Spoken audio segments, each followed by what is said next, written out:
सन, बकायदा फौजी ट्रेनिंग चल रही सी। जकार्ते विखे उन्होंने दरबार साहब का मॉडल बना के और फौजी जंगी मशकां जिहड़ियां कवायदियां वो शुरू कीतियां सन। जिन्हां जिन्हां ने उह हिस्सा लेना सी उन्हां फौजियां कमांडरां नूं पूरी ट्रेनिंग दित्ती जा रही सी। अज भी अजीत दी अखबार तुहाडे विचों कोई शौक रखदा होवे पढ़दा जरूर पढ़िया करो। ਉਹਦੇ ਤੇ उस राइटर ने किहड़ा दो गल्लां कीतियां ने, मेरा समा भी नेड़े होएगा मैं मिला के कहांगा। ਉਹ ਕਹਿੰਦਾ ਅੰਮ੍ਰਿਤਸਰ ਦੀ ਧਰਤੀ ਦੇ ਉੱਪਰ दो घल्लूघारे दो घटनावां अजिहियां वापरियां ਜਿਹੜੀਆਂ कभी भुल नहीं सकਦੀਆਂ। पहला घल्लूघारा पहली घटना 1919 ਦੇ ਵਿਸਾਖੀ ਤੇ ਜਲਿਆਂਵਾਲੇ ਬਾਗ ਦੇ ਉੱਪਰ ਅਡਵਾਇਰ ਦਾ ਗੋਲੀ ਨੂੰ ਚਲਾਉਣਾ, ਜਨਰਲ ਡਾਇਰ ਦਾ ਗੋਲੀ ਨੂੰ ਚਲਾਉਣਾ। कहना बिना पुछे तो, बिना किसी गल तो, बिना किसी हिचकिचाहट तो जिन्ने भी उत्थे इकट्ठे हुए सारियां ते गोलियां चला के सदोरा नूं भुन दिता गया। कहण लगे उन्होंने पुछया गया जनरल डायर नूं कि कारण की है। कहंदा इन्हां लोकां नूं मैं सबक सिखाउणा चाहुंदा सी। कहंदा मेरे को वसीले घट सन, कहंदा मेरे को होर वसीले हुंदे, मेरे को होर समा हुंदा, इन्हां लोकां नूं मैं सबक सिखाउंदा कि समय की हकूमत नाल किवें लड़िया जांदा है। ते 1984 का दरबार साहब ते हमला, हुकूमत की कहती सी कि सिख कौम नूं उही गल सबक सिखाउणा है। उदों पंजाब नूं सबक सिखाउणा, हुण असीं इसे धरती ते बिल्कुल नेड़े नेड़े घटनावां वापरदियां ने, सिख कौम नूं सबक सिखाउणा है। दरबार जलियांवाले बाग ते हमला हुंदा, लोग मौत दे घाट उतारे जाते हैं। इंग्लैंड की पार्लीमेंट च रौला पैंदा, जनरल डायर के सारे अहुदे खोले जाते, उसकी तनख्वाह अद्धी कर दी जाती है, उन्होंने लानतां पैंदियां ने। कहते हैं अफसोस इस गल का दरबार साहब के उपर हमला हुंदा ते पार्लीमेंट के अंदर बधाइयां दित्तियां जा रही और हमला करने वालियां नूं तमगे दित्ते जा रहे। कहता फर्क नहीं है। कहता वो राइटर लिखता, कहता ये दोनों घटनावां भुल नहीं सकदियां। कहता जे यार अज उत्थे अमृतसर जाके जलियांवाले बाग नूं करदे शहीदां नूं याद करदे हां ते गुरमुखो दरबार साहब कदी जाइए कि ना अमृतसर विखे इत्थे इत्थे इन्ने शहीद होए ने, इन्ने उन्हां दी गिणती नहीं कीती जा सकती। चलो बाकी ने कुछ लिखण वाले ने लिखिया होवे उन्हां दी होर विचार आपां गल करदे हां अपने योद्धियां दी, आपां उन्हां दा मान उन्हां दी सिफत करांगे। सिफत ओ हुंदी जिहड़ा दुश्मन करे, कोई दुश्मन भी करे जिवें काली नूर मुहम्मद करदा। और एक फारसी का शेर मैं पंजाबी च उत्था करदा, कहंदा कुत्तियां नूं कुत्ते ना आखो, सच पुछो ते शेर ने ए। ओ सिख कौम दे आगुआं नूं सिखां नूं कुत्ते कह के संबोधन करदा, साग कहते, लेकिन करदा करदा सिफत करदा, कहंदा कुत्तियां नूं कुत्ते ना आखो, सच पुछो ते शेर ने ए। रण विच जल खंडा है बहिंदा, सूरे बली दलेर ने ए। ना मरदा ते कायना उत्ते हर किस वार ना करदे ने, भज्जे जाते दुश्मन दी ते हर किस वाट ना फड़दे ने। कहंदा नानियां सिफतां ने। रणजीत बराड़ जिहड़ा ना वो भी सिफतां करदा है। ਉਹ ਸਿਫਤ ਕਿਸ ਢੰਗ ਨਾਲ ਕਰਦਾ ਨਾ, ਉਹਦੀ ਆਪਣੀ ਲਿਖੀ ਪੁਸਤਕ ਦੇ ਵਿੱਚੋਂ ਉਹ ਸਿਫਤ ਕਰਦਾ। ਕਹਿੰਦਾ ਅਸੀਂ ਪਹਿਲਾਂ ਨਾ ਇਹ ਜਾਣਨਾ ਚਾਹਿਆ 1-2 ਜੂਨ ਨੂੰ ਗੋਲੀਆਂ ਚਲਾ ਕੇ ਕਿ ਸਾਡਾ ਅੱਗੋਂ ਮੁਕਾਬਲਾ ਕਿਵੇਂ ਹੁੰਦਾ ਹੈ। ਕਹਿੰਦਾ ਮੈਂ ਜਾਣਦਾ ਇਸ ਗੱਲ ਨੂੰ ਸੀਗਾ ਕਿ ਸਾਡਾ ਵਾਹ ਉਸ ਮਹਾਨ ਸ਼ਖਸੀਅਤ ਨਾਲ ਪਿਆ ਜਿਹਨੇ ਬੰਗਲਾਦੇਸ਼ ਦੀ ਲੜਾਈ ਵੇਲੇ ਗੁਰੀਲਾ ਯੁੱਧ ਲੜਿਆ ਤੇ 90,000 ਪਾਕਿਸਤਾਨ ਦੇ ਫੌਜੀਆਂ ਦੇ ਹਥਿਆਰ ਸੁਟਵਾ ਦਿੱਤੇ। ਜਨਰਲ ਸ਼ਬੀਬ ਸਿੰਘ ਇਹਦੇ ਤੇ ਝੂਠੇ ਇਲਜ਼ਾਮ ਲਾ ਕੇ ਰਿਟਾਇਰ ਹੋਣ ਤੋਂ ਕੁਝ ਸਮਾਂ ਪਹਿਲਾਂ ਇਹਨੂੰ ਨੌਕਰੀ ਤੋਂ ਬਰਖਾਸਤ ਕਰ ਦਿੱਤਾ ਗਿਆ ਸੀ। ਇਹਦੇ ਮਾਣ ਨੂੰ, ਇਹਦੇ ਈਮਾਨ ਨੂੰ, ਦੇਸ਼ ਪ੍ਰਤੀ ਕੀਤੀ ਹੋਈ ਇਹਦੀ ਸੇਵਾ ਨੂੰ ਅਣਗੌਲਿਆ ਕੀਤਾ, ਇਹਦੇ ਮਾਣ ਨੂੰ, ਇਹਦੀ ਇੱਜ਼ਤ ਨੂੰ ਸੱਟ ਮਾਰੀ ਸੀ ਜਨਰਲ ਸ਼ਬੀਬ ਸਿੰਘ। ਆਪ ਜਿਹਨੂੰ ਪਤਾ ਹੋਵੇ ਜਿਹੜੇ ਸਿਆਣੀ ਵਰਦੇ ਨੇ, ਮੈਨੂੰ ਤਰੀਕ ਨਹੀਂ ਯਾਦ ਹੋ, ਉਦੋਂ ਆਪਣਾ ਇਸ ਐਜੀਟੇਸ਼ਨ ਸਮੇਂ ਦੇ ਸੰਘਰਸ਼ ਦੇ ਦੌਰਾਨ ਸਾਬਕਾ ਫੌਜੀਆਂ ਦੀ ਕਾਨਫਰੰਸ ਵਿਸ਼ੇਸ਼ ਤੌਰ ਤੇ ਬੁਲਾਈ ਗਈ ਸੀ। ਸਾਬਕਾ ਫੌਜੀਆਂ ਦੀ और सारे फौजी आए, उन्होंने एक जनरल शबेग सिंह भी गल के आए। उदों इन्हां दा संत जरनैल सिंह जी दे नाल आपसी मिलाप हुंदा और इन्हां दोहां जरनैलां दी आपस विच इन्नी सांझ बनी। ते ओह जनरल बराड़ कहंदा मैनूं इस गल दा पूरा ख्याल सी कि साडा वाह एक अजिहे बहुत तगड़े योधे नाल है जिन्हें 90,000 पाकिस्तान के फौजियों के हथियार छुड़ाए सन। कहना 2 दिन असी अंधाधुंध गोली करके जानना चाहया कि इन्हां कोल ताकत कितनी है। कहना अगों 2 नालियां वाली बंदूक अपने पिंडां च आम ही होंदी है। कहना साडा इहदे नाल मुकाबला करदे रहे।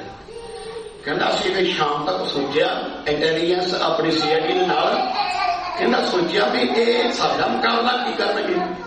कहना 4 ਤੋਂ 5 घंटे में असीं दरबार साहब खाली करा लूंगे, केवल 4 ਤੋਂ 5 घंटे। फिर कहना असीं सारी व्योत बना के रात को 10:30 बजे 2 जून 10:30 बजे 2200 पहला तो कहना असीं 17 जरनैल सिख कौम दे विच 14 साफ सूरत फौजी बिल्कुल तैयार करके दरबार साहब च भेजे। कहता भी पता नहीं उन्होंने की होया, मारे गए या वो संत जरनैल सिंह जी के साथ में लड़ गए। वो मुड़ के नहीं आए जेडे असीं भेजे सन, केवल उन्होंने समझाने वास्ते संत जी तुसीं लड़ो ना तो एक बार फौजा बहुत ने। कह लगा वो 14 के 14 मुड़ के वापस नहीं आने। मेरे को रिटने आने मैं गल कह रहा, मेरे को रिटने आना। कहता इन्ना उन्होंने प्रभाव पिया संत जरनैल सिंह जी का। वह कहने का भाव यह सी 14 के 14 साडे विरुद्ध लड़े, उन्होंने साडे विरुद्ध लड़ना किया। कहना उस तो बाद 2200 बिल्कुल तैयार पर तैयार असले नाल लैस जेडे असीं फौजी रात को 10:30 बजे अंदर भेजे। कहता जदों वो बिल्कुल अंदर चले गए 2200 नूं 1700 फौजी जेड़ा वो डिफेंस दे रहा, सुरक्षा दे रहा अंदर ले जाने वास्ते। और जदों अंदर गए ने कहता सानू नहीं पता भी किधरों गोलियां आईयां किहड़े पासेों। कहता उन्हां विचों बहुते मारे गए। 1900 की गल कर रहा, वो लिखती तौर पर कि इन्ने मारे गए, बड़े जख्मी हुए। कहता पता नहीं सी गोली किधरों आ रही है। कहता पता तो उदों लगा 8 जून को। कहता जदों असीं संपूर्ण तौर पर कब्जा कर लिया, जानना चाहया कि इन्नी फायरिंग कित्थों हो रही सी। वो कहता फायरिंग सी जिहड़ियां प्रकारां विच कमरे बने, जमीन तो 3 फुट उच्चे जिहड़ा कंध कि 3 फुट उच्ची कंध विच 2-2 इंची छेक कीते सन। ते उन्हां 2-2 इंची छेकां दे विचों जिन्हां बंदूकां नाल जिस असले नाल साडे ते हमला होया, कहंदा असीं सोचिया नहीं सी कि साडा अगों स्वागत इंज होवेगा। फिर वो गल दसदा 198 कमांडो उतारे गए। कहंदा वो कमांडे जिउंदे जी वापस मुड़ के नहीं आए। ये अपने हथी वो साडा दुश्मन, आपां दुश्मन कहांगे कि ना, जिन्हें दरबार साहब ते हमला किया। कहंदा इस तरीके नाल उन्होंने साडा मुकाबला करना किया। हमले तो बाद ज्ञानी गैर सिंह अदालत ने थोड़ी गल की। ज्ञानी गैर सिंह आउंदा, कहंदा ज्ञानी गैर सिंह प्रकारां विच जा रहा, कहंदा मेरे हाथ में छतरी पकड़ी है। कहंदा मैं छतरी पकड़ी जा रहा। कहंदा अगे बहुत सारे सिंह जिहड़े ने वो शहीद होए पे ने, उन्हां शहीदां विच इक जख्मी ने। कहंदा जख्मी बंदा होवे जिन्हों गोली लगी होवे, कहंदा वो रोंदा, वो करलाउंदा अपने बचाव वास्ते। कहंदा वो सहकदा सी। कहंदा ओने जख्मी विच पए ने। कहंदा चुकी अपनी पिस्तौल जो भी उहदे कोल हथियार सी, कहंदा ज्ञानी गैर सिंह दे उपर हमला किया, गोली चलाई। कहंदा उन्हां तो अगे जा रहा एक फौजी नूं लगी, वो थां मर गया। ते वो आप कहंदा मैं छतरी छड्ड के भज के रख के दरबार साहब के सरोवर विच छाल मार के अपने आप नूं बचाउणा कीता। इन्नी स्पैक्ट संत जरनैल सिंह जी उन्हां कोल इन्नी समर्था सी, उन्हां दी शख्सियत इहो जी सी। जदों वो दरबार अपना मंजी साहब दरबार हाल के अंदर रोजाना शाम के वक्त स्पीच करते सन, लेक्चर देते सन, लेकिन उन्हां दी एक बंगाल के उपर लखां योद्धे सन जिहड़े कौम लई मर मिटण वाले सन, जिन्हां विचों उदों प्रमुख सन सिख स्टूडेंट फैडरेशन जिहड़ी है, फैडरेशन ने बहुत अपना रोल अदा किया।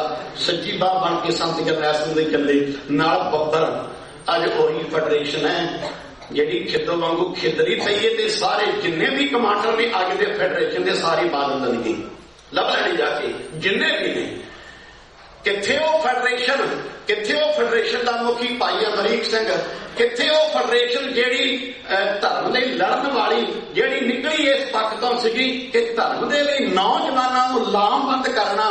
ਅੱਜ ਉਹ ਨਿੱਕੇ ਨਿੱਕੇ ਅਹੁਦਿਆਂ ਵਾਸਤੇ, ਚਾਹੇ ਉਹ ਮਹਿਤਾ ਹੈ, ਚਾਹੇ ਮੇਰੇ ਲੁਧਿਆਣੇ ਦਾ ਰਹਿਣ ਵਾਲਾ ਚਾਵਲਾ ਹੈ, ਕੋਈ ਵੀ ਹੈ ਗੁਰਮੁਖ ਪਿਆਰੇ, ਉਹਦੇ ਫੈਡਰੇਸ਼ਨ ਦੇ ਯੋਧੇ ਸਨ। ਇਹ ਨਹੀਂ ਕਿ ਉਹਨਾਂ ਨੇ ਸੰਘਰਸ਼ ਨਹੀਂ ਲੜਿਆ, ਜੇਲ੍ਹਾਂ ਨਹੀਂ ਕੱਟੀਆਂ, ਸਭ ਕੁਝ ਕੀਤਾ, ਲੇਕਿਨ ਸਮੇਂ ਦੀ ਹਕੂਮਤ ਨੇ ਉਹਨਾਂ ਨੂੰ ਖਰੀਦ ਲਿਆ, ਉਹਨਾਂ ਤੇ ਪ੍ਰਭਾਵ ਪਾ ਲਿਆ। ਅੱਜ ਉਹ ਉਹਨਾਂ ਨਾਲ ਹੋ ਕੇ ਸਿੱਖ ਕੌਮ ਦੇ ਵਿਰੁੱਧ ਲੜਦੇ ਨੇ ਕਿ ਨਹੀਂ ਕਿਤੇ ਅਜਿਹਾ ਨਾ ਹੋ ਜਾਵੇ ਕਿ ਦਰਬਾਰ ਸਾਹਿਬ ਅੱਜ ਅਕਾਲ ਤਖਤ ਤੇ ਜੋ ਇਕੱਠ ਹੋਣਾ ਉਹ ਹੋਵੇ। ਇਹ ਕੁਝ ਦਾਸਤਾਨੇ ਸੰਤ ਜਰਨੈਲ ਸਿੰਘ ਜੀ ਜਿਹੜੇ ਆਖਰੀ ਦਮ ਤੱਕ ਲੜਦੇ ਰਹੇ, ਲੜ ਕੇ ਸ਼ਹੀਦ ਹੋਏ ਨੇ, ਆਪਣੀ ਕੁਰਬਾਨੀ ਦਿੱਤੀ। ਔਰ ਉਹ ਇਹ ਕਹਿ ਕੇ ਗਏ ਸਨ ਕਿ ਮੈਂ ਦਰਬਾਰ ਸਾਹਿਬ ਵਿੱਚੋਂ ਜਿਉਂਦੇ ਜੀ ਬਾਹਰ ਨਹੀਂ ਆਵਾਂਗਾ, ਲੜਾਂਗਾ ਤੇ ਮਰਾਂਗਾ। ਉਹ ਲੜੇ ਵੀ, ਉਹ ਮਰੇ ਵੀ। ਉਹਨਾਂ ਨੇ ਇੱਕ ਗੱਲ ਦੱਸ ਦਿੱਤੀ ਕਿ ਸਿੱਖ ਕੌਮ ਨਾਲ ਲੜਿਆ ਕਿਵੇਂ ਜਾਂਦਾ। ਇਹੀ ਜਨਰਲ ਬਰਾੜ ਕਹਿੰਦਾ ਲੇਕਿਨ ਸਾਡੇ ਕੋਲ ਇੰਨੀ ਕੁ ਫੌਜ ਹੋਵੇਗੀ ਨਾ, ਇੰਨੇ ਕੁ ਸਿੱਖ ਏਦਾਂ ਲੜਨ ਵਾਲੇ ਹੋਣ, ਕਹਿੰਦਾ ਪਾਕਿਸਤਾਨ ਤੇ ਚੀਨ ਸਾਡੇ ਮੋਹਰੇ ਕੀ ਆ, ਬੜੀ ਜਲਦੀ ਕਾਬੂ ਕਰ ਲਵਾਂਗੇ। ਖੈਰ ਸਮੇਂ ਦੀ ਹਕੂਮਤ ਕੋਲ ਸਾਰੇ ਸਾਧਨ ਹੁੰਦੇ ਨੇ। ਜਿਹੜਾ ਜਿੱਤਦਾ ਹੁੰਦਾ ਜਸ਼ਨ ਕੋ ਮਨਾਉਂਦਾ, ਜਿਹੜਾ ਹਾਰਦਾ ਹੁੰਦਾ ਪਹਿਲਾਂ ਲੱਭਦਾ ਨਹੀਂ ਹੁੰਦਾ। ਸਿੱਖ ਕੌਮ ਹਾਰੀ ਨਹੀਂ, ਟਿਕਿਆ ਕਰਨਾ। ਜੇ ਸਿੱਖ ਹਾਰੇ ਹੁੰਦੇ ਆਪਾਂ ਅੱਜ ਆਪਾਂ ਇਹਦੇ ਉਹਨਾਂ ਨੂੰ ਯਾਦ ਨਾ ਕਰਦੇ। ਸਿੱਖ ਕੌਮ ਸਦਾ ਜਿਉਂਦੀ ਹੈ, ਸਿੱਖ ਸਦਾ ਜਿੱਤਦਾ ਹੈ, ਕਿਉਂਕਿ ਸਾਡੇ ਗੁਰੂ ਨੇ ਸਾਨੂੰ ਹਾਰ ਮੰਨਣੀ ਨਹੀਂ ਦੱਸੀ, ਹਾਰ ਨਹੀਂ ਮੰਨਣੀ। ਮਰ ਗਏ ਆ, ਲੜ ਗਏ ਆ, ਮਰ ਜਾਣਾ, ਲੇਕਿਨ ਹਾਰ ਨਹੀਂ ਮੰਨਣੀ। ਸਿੱਖ ਕਦੀ ਹਾਰਦਾ ਨਹੀਂ ਹੈ। ਸਿੱਖ ਜਦੋਂ ਵੀ ਘਰ ਜਿੱਤਦਾ ਤੇ ਜਿੱਤਦਾ, ਕਿਉਂਕਿ ਬਾਣੀ ਕਹਿੰਦੀ ਹੈ ਜਨ ਨਾਨਕ ਗੁਰਮੁਖ ਸੋ ਜਨ ਖੇਲੇ, ਸੋ ਜਿਣ ਬਾਜੀ ਘਰ ਆਇਆ। ਇੰਨੇ ਵਿਚਾਰ ਆਪ ਜੀ ਨੇ ਪ੍ਰਵਾਨ ਕਰਨੇ। ਸਮਾਂ ਥੋੜਾ ਜਿਹਾ ਉੱਪਰ ਲੈ ਗਿਆ, ਮੈਂ ਮਾਫੀ ਚਾਹੁੰਦਾ। ਬਹੁਤ ਬਹੁਤ ਧੰਨਵਾਦ ਆਪ ਸਾਰੀਆਂ ਸੰਗਤਾਂ ਦਾ, ਔਰ ਦਿਲੋਂ ਪ੍ਰਣਾਮ ਕਰਦੇ ਹਾਂ। ਅੱਜ ਦੇ ਆਪਾਂ ਵਿਦੇਸ਼ਾਂ ਵਿੱਚ ਵਿਚਰ ਰਹੇ ਆ ਨਾ, ਇੱਥੇ ਅਸਲੀ ਖਾਲਸਤਾਨ ਤੇ ਵਿਦੇਸ਼ਾਂ ਵਿੱਚ ਆ। ਅਸਲੀ ਗੁਰੂ ਦੇ ਸਿੱਖ ਤੇ ਵਿਦੇਸ਼ਾਂ ਵਿੱਚ ਵਸਦੇ ਨੇ, ਜਿਹੜੇ ਡਰ ਤੋਂ ਰਹਿਤ ਹੋ ਕੇ, ਖੌਫ ਤੋਂ ਰਹਿਤ ਹੋ ਕੇ ਆਪਣੇ ਸ਼ਹੀਦਾਂ ਨੂੰ ਯਾਦ ਕਰਦੇ। ਔਰ ਆਪਾਂ ਕਰਦੇ ਰਹਿਣਾ ਸਦਾ ਵਾਸਤੇ। ਉਹਨਾਂ ਤੋਂ, ਉਹਨਾਂ ਦੀਆਂ ਸਿੱਖਿਆਵਾਂ ਉਪਦੇਸ਼ਾਂ ਤੋਂ ਆਪਾਂ ਸਿੱਖਿਆ ਲੈ ਕੇ ਅਗਾਂਹ ਜੀਵਨ ਜਿਉਣਾ ਆਪਣਾ। ਆਪਾਂ ਸਿੱਖਾਂ ਕਦੀ ਮਨ ਕਰਨਾ ਹੋਣਾ। ਬੀਬੀਓ, ਧੀਓ, ਭੈਣੋ, ਬੱਚਿਓ, ਬੱਚਿਆਂ ਨੂੰ ਸਿੱਖ ਬਣਾਓ, ਬੱਚਿਆਂ ਨੂੰ ਕੇਸਾਂਧਾਰੀ ਬਣਾਓ। ਹਰ ਗੁਰਦੁਆਰਾ ਸਾਹਿਬ 'ਚ ਸਕੂਲ ਲੱਗਦੇ ਨੇ, ਸਮਰ ਕਲਾਸਾਂ ਲੱਗਦੀਆਂ ਨੇ। ਆਪਣੇ ਬੱਚਿਆਂ ਨੂੰ ਭੇਜੋ ਉੱਥੇ। ਮਾਵਾਂ ਤੁਸੀਂ ਨਹੀਂ, ਤੁਸੀਂ ਆਪਣੇ ਬੱਚਿਆਂ ਨੂੰ ਸਿੱਖ ਬਣਾਉਣਾ। ਤੇ ਜੇ ਮਾਵਾਂ ਹੀ ਵਿਚਾਰੀਆਂ ਪਿਛਾਂ ਹਟ ਗਈਆਂ ਤੇ ਬੱਚਿਆਂ ਦੀ ਕੌਣ ਬਾਂਹ ਫੜੇਗਾ। ਇਸ ਕਰਕੇ ਬੱਚਿਆਂ ਦੇ ਕੇਸ ਕਤਲ ਨਾ ਕਰਾਓ, ਕਦੀ ਕੋਸ਼ਿਸ਼ ਕਰੋ ਆਪਦੀ ਭਰਵੱਟੇ ਨਾ ਕੱਟੋ। ਕੀ ਮੈਦਾਨ ਤਾਂ ਕੁਛ ਨਹੀਂ ਹੈ। ਸਾਡੀ ਪਹਿਚਾਣ ਹੈ ਕੇਸ, ਸਾਡੇ ਬੱਚਿਆਂ ਦੀ ਪਹਿਚਾਣ ਹੈ ਇਹ ਕੇਸ। ਔਰ ਜੇ ਤੁਸੀਂ ਆਪ ਸਾਫ਼ ਸੂਰਤ ਹੋਵੋਗੀਆਂ, ਆਪਣੇ ਬੱਚਿਆਂ ਨੂੰ ਵੀ ਸਾਫ਼ ਸੁਥਰਾ ਰੱਖੋਗੀਆਂ। ਸਾਡੀਆਂ ਮਾਵਾਂ ਨੇ ਸਾਨੂੰ ਜਿੰਨੀ ਕੁ ਸਿੱਖਿਆ ਦਿੱਤੀ, ਤੁਹਾਡੇ ਸਾਹਮਣੇ ਬੈਠੇ ਆ ਜਾਂ ਮੇਰੀ ਉਮਰ ਦੇ ਸਾਹਮਣੇ ਬੈਠੇ ਨੇ, ਅਗਾਂਹ ਜਿਹੜੀਆਂ ਸਾਡੀਆਂ ਬੀਬੀਆਂ ਨੇ ਉਹਨਾਂ ਨੂੰ ਚਾਹੀਦਾ ਆਪਣੇ ਬੱਚਿਆਂ ਨੂੰ ਅਸੀਂ ਇਹੋ ਜਿਹਾ ਬਣਾਉਣਾ, ਸਿੱਖ ਬਣਾਉਣਾ। ਆਪਾਂ ਸਿੱਖ ਹਾਂ, ਆਪਾਂ ਗੁਰੂ ਦੇ ਕਰਜ਼ਦਾਰ ਹਾਂ, ਗੁਰੂ ਦਾ ਦਿੱਤਾ ਖਾ ਰਹੇ, ਗੁਰੂ ਦੀਆਂ ਦਾਤਾਂ ਵਰਤ ਰਹੇ ਹਾਂ, ਤੇ ਆਪਾਂ ਗੁਰੂ ਦੇ ਸਿੱਖ ਬਣਾ ਕੇ ਆਪਣਾ ਇਹ ਕਰਜ਼ਾ ਉਤਾਰਨਾ, ਆਪਣਾ ਫਰਜ਼ ਪੂਰਾ ਕਰਨਾ। ਇੰਨੇ ਵਿਚਾਰ ਪ੍ਰਵਾਨ ਕਰਨੇ। ਪਿਛਲਾ 1 ਮਹੀਨਾ ਇੱਥੋਂ ਦੀਆਂ ਸੰਗਤਾਂ ਨੂੰ ਗੁਰਬਾਣੀ ਦੀ ਕਥਾ ਦੇ ਨਾਲ ਜੋੜਦਾ ਰਿਹਾ। ਗੁਰੂ ਜੀ ਨੇ ਜਿੰਨੀ ਕੁ ਬਖਸ਼ਿਸ਼ ਕੀਤੀ ਹੈ, ਉਨੀ ਗੁਰਮਤਿ ਵਿਚਾਰ ਆਪਣਾ ਸਾਂਝੀ ਕੀਤੀ ਹੈ। ਅਨੇਕਾਂ ਮੇਥੋਂ ਭੁੱਲਾਂ ਹੋ ਜਾਂਦੀਆਂ ਨੇ। ਕਦੀ ਵੀ ਨਹੀਂ ਕਹਿਣਾ ਮੈਂ ਸਮਝਦਾ ਕਿ ਮੈਂ ਬਹੁਤ ਵੱਡਾ ਬੜਾ ਸਮਰੱਥਾ ਨਹੀਂ। ਬੰਦਾ ਪੈਰ ਤੇ ਭੁੱਲਣਹਾਰ ਹੈ, ਕਿਉਂਕਿ ਗੁਰੂ ਦੀ ਗੱਲ ਕਰਨੀ ਬਹੁਤ ਵੱਡੀ, ਸਾਰੀ ਸੇਵਾ ਪ੍ਰਵਾਨ ਕਰਨੀ। ਅੱਜ ਵੀ ਜੋ ਆਪ ਜੀ ਦੇ ਸਨਮੁਖ ਜਿੰਨੀ ਕੁ ਸੇਵਾ ਕੀਤੀ ਕਥਾ ਰਾਹੀਂ, ਇਹਨੂੰ ਪ੍ਰਵਾਨ ਕਰਨਾ। ਬਹੁਤ ਬਹੁਤ ਧੰਨਵਾਦ। ਫਿਰ ਕਦੀ ਸਮਾਂ ਮਿਲਿਆ ਜ਼ਰੂਰ ਆਪ ਸੰਗਤਾਂ ਦੇ ਦਰਸ਼ਨ ਕਰਾਂਗੇ। ਜੀ ਆਇਆਂ ਨੂੰ। ਵਾਹਿਗੁਰੂ ਜੀ ਕਾ ਖਾਲਸਾ, ਵਾਹਿਗੁਰੂ ਜੀ ਕੀ ਫਤਿਹ। ਹੁਣ ਆਪ ਜੀ ਦੇ ਚਰਨਾਂ ਵਿੱਚ ਬੇਨਤੀ ਹੈ ਜੀ, 6 ਜੂਨ ਨੂੰ ਧੰਨ ਧੰਨ ਗੁਰੂ ਅਰਜਨ ਪਾਤਸ਼ਾਹ ਜੀ ਦਾ ਸ਼ਹੀਦੀ ਦਿਹਾੜਾ ਆ ਰਿਹਾ ਹੈ, ਜੋ ਦਿਨ ਦੇ ਦਿਨ ਮਨਾਇਆ ਜਾਵੇਗਾ। ਸ਼ਾਮ ਨੂੰ ਦੀਵਾਨ ਸਜਣਗੇ ਤੇ ਵੀਕਐਂਡ ਤੇ ਸ਼ੁੱਕਰਵਾਰ ਨੂੰ ਅਖੰਡ ਪਾਠ ਸਾਹਿਬ ਦੀ ਰਮਤਾ ਹੋਵੇਗੀ, ਜਿਨ੍ਹਾਂ ਦੇ ਭੋਗ ਐਤਵਾਰ ਨੂੰ ਪਾਏ ਜਾਣਗੇ। ਸੰਗਤਾਂ ਵੱਲੋਂ ਇਹ ਸਾਰੇ ਪ੍ਰੋਗਰਾਮ ਲਿਖੇ ਜਾ ਰਹੇ ਹਨ। ਸੋ ਵੱਧ ਚੜ ਕੇ ਆਪ ਜੀ ਨੇ ਹਾਜ਼ਰੀਆਂ ਭਰਨੀਆਂ। 10 ਜੂਨ ਨੂੰ 1984 ਦੇ ਘੱਲੂਘਾਰੇ ਦਿਵਸ ਦੇ ਸਬੰਧ ਵਿੱਚ ਪਾਰਲੀਮੈਂਟ ਹਿੱਲ ਪਾਰਲੀਮੈਂਟ ਓਟਵਾ ਵਿਖੇ ਸਮੂਹਿਕ ਇਕੱਤਰਤਾ ਹੋ ਰਹੀ ਹੈ, ਜਿਸ ਵਿੱਚ ਦੂਰ ਦਰਾਡਿਓਂ ਸਿੰਘ ਆਪਣੇ ਪਰਿਵਾਰਾਂ ਸਮੇਤ ਉੱਥੇ ਦਰਸ਼ਨ ਦੇ ਰਹੇ ਹਨ। ਆਪਾਂ ਵੀ ਉੱਥੇ ਵੱਧ ਚੜ੍ਹ ਕੇ ਹਾਜ਼ਰੀਆਂ ਭਰੀਆਂ ਹਨ। ਸ਼ਰਧਾਂਜਲੀ ਦੇ ਤੌਰ ਤੇ ਇਕੱਤਰਤਾ ਹੋ ਰਹੀ ਹੈ। ਇਸ ਦੇ ਸੰਦਰਭ ਵਿੱਚ ਭਾਈ ਸਾਹਿਬ ਭਾਈ ਮਨਵੀਰ ਸਿੰਘ ਜੀ ਆਪ ਜੀ ਨੂੰ ਪੂਰੇ ਉਹਦੇ ਪੇਸ਼ ਕਰਨਗੇ, ਵਿਚਾਰ ਆਪ ਜੀ ਨਾਲ ਸਾਂਝੇ ਕਰਨਗੇ। ਮੈਂ ਬੇਨਤੀ ਕਰਦਾ ਹਾਂ ਭਾਈ ਮਨਵੀਰ ਸਿੰਘ ਜੀ 5 ਮਿੰਟ ਵਾਸਤੇ ਆਪ ਜੀ ਨਾਲ ਰੁਕ। ਬਾਹਰ ਪਰਾਏ ਬੈਠਣਾ ਸਾਈ ਮੁਝੇ ਦੇ, ਜੇ ਤੂੰ ਇਵੇਂ ਰੱਖ ਸੀ ਤਾਂ ਦਿਓ ਛੇਰੋਲੇ। ਧੰਨ ਧੰਨ ਸਾਹਿਬ ਸਤਿਗੁਰੂ ਗੁਰੂ ਗ੍ਰੰਥ ਸਾਹਿਬ ਜੀ ਮਹਾਰਾਜ ਦੀ ਪਾਵਨ ਦੇ ਪਵਿੱਤਰ ਹਜ਼ੂਰੀ ਦਾ ਨਿੱਘ ਮਾਣ ਰਹੇ ਗੁਰੂ ਕਲਗੀਧਰ ਦੇ ਪੁੱਤਰ ਤੇ ਪੁੱਤਰੀਓ, ਆਓ ਗੱਜ ਕੇ ਸ਼ਹੀਦਾਂ ਨੂੰ ਯਾਦ ਕਰਕੇ ਫਤਿਹ ਦਾ ਜਵਾਬ ਫਤਿਹ ਨਾਲ ਦਿਓ। ਵਾਹਿਗੁਰੂ ਜੀ ਕਾ ਖਾਲਸਾ, ਵਾਹਿਗੁਰੂ ਜੀ ਕੀ ਫਤਿਹ। ਤੁਸੀਂ ਭਾਗਾਂ ਵਾਲੇ ਹੋ ਕਿ ਅੱਜ ਦੇ ਇਸ ਦਿਹਾੜੇ ਦੇ ਉੱਤੇ ਸ਼੍ਰੀ ਗੁਰੂ ਗ੍ਰੰਥ ਸਾਹਿਬ ਜੀ ਦੀ ਗੋਦ ਦੇ ਵਿੱਚ ਆਪਣੇ ਮਨ ਨੂੰ ਇਕਾਗਰ ਕਰਕੇ ਜਿੱਥੇ ਵਿਚਾਰਾਂ ਸਰਵਣ ਕਰ ਰਹੇ ਹੋ ਸ਼ਹੀਦਾਂ ਦੇ ਸੰਬੰਧ ਦੇ ਵਿੱਚ, ਉੱਥੇ ਤੁਸੀਂ ਉਹਨਾਂ ਸ਼ਹੀਦਾਂ ਨੂੰ ਯਾਦ ਵੀ ਕਰ ਰਹੇ ਹੋ ਜਿਨ੍ਹਾਂ ਨੇ ਆਪਣਾ ਸਿੱਖ ਕੌਮ ਦੇ ਲਈ, ਸਾਡੇ ਲਈ, ਸਾਡੀ ਆਉਣ ਵਾਲੀ ਨਸਲ ਦੇ ਲਈ, ਸਾਡੇ ਬੱਚਿਆਂ ਦੇ ਲਈ ਕੁਰਬਾਨ ਕਰ ਦਿੱਤਾ, ਜਿਨ੍ਹਾਂ ਨੇ ਬਾਣੀ ਦੇ ਉਹ ਬਾਤ ਮੁੜ ਸੁਰਜੀਤ ਕਰ ਵਿਖਾਏ ਕਿ ਜੇ ਕੋ ਪ੍ਰੇਮ ਖੇਲਣ ਕਾ ਜਾਓ, ਸਿਰ ਧਰ ਤਲੀ ਗਲੀ ਮਿਲ ਆਓ, ਇੱਕ ਮਾਰਗ ਪੈਰ ਧਰੀਜੈ, ਸਿਰ ਦੀਜੇ ਕਾਂਡ ਨਾ ਕੀਜੈ। ਯਾਦ ਕਰੋ ਉਹ ਨਜ਼ਾਰਾ। ਅੱਜ ਆ ਜਿਹੜੇ ਪਲਾਂ ਦੇ ਵਿੱਚ ਅਸੀਂ ਬੈਠੇ ਇੱਥੇ ਉਹਨਾਂ ਸ਼ਹੀਦਾਂ ਨੂੰ ਯਾਦ ਕਰ ਰਹੇ ਹੋ। ਅੱਜ ਤੋਂ ਠੀਕ 33 ਸਾਲ ਪਹਿਲਾਂ, ਅੱਜ ਇੱਥੇ 4 ਜੂਨ ਹੈ ਆਪਣੇ, ਔਰ ਉੱਥੇ 5 ਜੂਨ ਦਾ ਜਿਹੜਾ ਅੱਧ ਰਾਤ ਦਾ ਸਮਾਂ ਹੋਏਗਾ, ਔਰ ਜਿੱਥੇ ਕੁਦਰਤੀ ਤੌਰ ਦੇ ਉੱਤੇ ਉੱਥੇ ਜੂਨ ਦੇ ਮਹੀਨੇ ਦੇ ਵਿੱਚ ਕਹਿਰ ਦੀ ਗਰਮੀ ਅੱਗ ਵਰਦੀ ਹੁੰਦੀ ਹੈ ਜਿਹਨੂੰ ਅਸੀਂ ਕਹਿੰਦੇ ਹਾਂ, ਔਰ ਉੱਥੇ ਹਿੰਦੁਸਤਾਨ ਦੀ ਉਸ ਨਾਪਾਕ ਫੌਜ ਦੇ ਟੈਂਕਾਂ ਵੱਲੋਂ ਵੀ ਅੱਗ ਭਰਾਈ ਜਾ ਰਹੀ ਸੀ, ਔਰ ਸਾਡੇ ਉਹ 34-35 ਸਿੰਘ ਜਿਹੜੇ 20ਵੀਂ ਸਦੀ ਦੇ ਮਹਾਨ ਸ਼ਹੀਦ ਸੰਤ ਬਾਬਾ ਜਰਨੈਲ ਸਿੰਘ ਜੀ ਖਾਲਸਾ ਪੰਜਾਬ ਵਾਲਿਆਂ ਦੀ ਅਗਵਾਈ ਦੇ ਵਿੱਚ, ਸ਼ਹੀਦ ਭਾਈ ਸੁਵੇਗ ਸਿੰਘ ਜੀ ਦੀ ਕਮਾਂਡ ਦੇ ਵਿੱਚ ਅਤੇ ਸ਼ਹੀਦ ਭਾਈ ਅਮਰੀਕ ਸਿੰਘ ਬਾਬਾ ਠਾਰਾ ਸਿੰਘ ਦੀ ਕਮਾਂਡ ਦੇ ਹੇਠ ਉਸ ਜ਼ਾਲਮ ਹਕੂਮਤ ਨੂੰ ਭੁੱਖੇ ਤਿਹਾਏ ਲਗਾਤਾਰ 72 ਘੰਟੇ ਉਸ ਫੌਜ ਨੂੰ ਟੱਕਰਾ ਦੇ ਰਹੇ ਸਨ, ਜਿਨ੍ਹਾਂ ਦਾ ਸਾਥ ਹੁਣ ਤੇ ਪ੍ਰੂਫ ਦੇ ਨਾਲ ਜਿਹੜਾ ਇਹ ਸਟੈਬਲਿਸ਼ ਹੋ ਗਈ ਆ ਗੱਲ ਕਿ ਮਾਰਗਰੇਟ ਥੈਚਰ ਇੰਗਲੈਂਡ ਦੀ ਪ੍ਰਧਾਨ ਮੰਤਰੀ ਉਸ ਵਕਤ ਦੀ, ਉਹਨੇ ਇੰਗਲੈਂਡ ਦੀ ਸਭ ਤੋਂ ਵੱਡੀ ਕਮਾਂਡੋ ਫੋਰਸ ਜਿਹੜੀ ਹੈ SAS, ਉਹਦਾ ਸਾਥ ਹਿੰਦੁਸਤਾਨ ਦੀ ਫੌਜ ਨੂੰ ਪ੍ਰਾਪਤ ਸੀ। ਉਸ ਤੋਂ ਇਲਾਵਾ ਰਸ਼ੀਆ ਦੀ ਜਿਹੜੀ ਖੂਫੀਆ ਏਜੰਸੀ KVP। ਸੋ ਖਾਲਸਾ ਜੀ, ਇਹ ਗੌਰ ਕਰਨ ਵਾਲੀ ਗੱਲ ਹੈ ਕਿ ਵਰਲਡ ਦੀਆਂ 3 ਨਿਊਕਲੀਅਰ ਪਾਵਰਾਂ ਹੋਣ ਤੇ ਇੱਕ ਪਾਸੇ ਗੁਰੂ ਦੇ ਸਿੰਘ ਹੋਣ 35 ਜਾਂ 40, ਅਤੇ ਇਸ ਤਰ੍ਹਾਂ ਦੇ ਹਾਲਾਤਾਂ ਦੇ ਵਿੱਚ ਉਹਨਾਂ ਨੇ ਉਹ ਜ਼ੋਰ ਜਿਹੜੇ ਆ ਕਰ ਵਿਖਾਏ ਜਿਹੜੀ ਰਹਿੰਦੀ ਦੁਨੀਆ ਦੇ ਤੱਕ ਯਾਦ ਰਹਿਣਗੇ। ਅਸੀਂ ਇਹ ਸਾਰੇ ਸਾਕੇ ਨੂੰ ਘੱਲੂਘਾਰਾ ਜਿਹੜਾ ਨਾਮ ਦਿੰਦੇ ਆ। ਹੁਣ ਘੱਲੂਘਾਰਾ ਜਿਹੜਾ ਸ਼ਬਦ ਹੈ ਇਹ ਪਹਿਲੀ ਵਾਰੀ ਨਹੀਂ ਹੋਇਆ। ਇਸ ਤੋਂ ਪਹਿਲਾਂ ਛੋਟਾ ਘੱਲੂਘਾਰਾ ਜਿਹੜਾ ਕਾਨੂੰਵਾਨ ਦੇ ਜੰਗਲਾਂ ਦੇ ਵਿੱਚ, ਉਸ ਤੋਂ ਬਾਅਦ ਵੱਡਾ ਘੱਲੂਘਾਰਾ ਜਿਹੜਾ ਅਬਦਾਲੀ ਨੇ ਕੀਤਾ, ਉਹ ਕੋਪੜ ਜਿਹੜਾ ਉੱਥੇ ਉਸ ਧਰਤੀ ਦੇ ਉੱਤੇ ਹੋਇਆ, ਔਰ ਇਹ ਤੀਜਾ ਘੱਲੂਘਾਰਾ। ਘੱਲੂਘਾਰਾ ਦਾ ਅਰਥ ਜਿਹੜਾ ਮੈਂ ਪਹਿਲਾਂ ਇਹ ਸਪਸ਼ਟ ਕਰ ਦਿਆਂ ਕਿਉਂਕਿ ਬਹੁਤ ਸਾਰੇ ਬੱਚੇ ਯੰਗ ਜਨਰੇਸ਼ਨ ਹੈ, ਸ਼ਾਇਦ ਸਮਝ ਨਾ ਪੈਂਦੀ ਹੋਵੇ।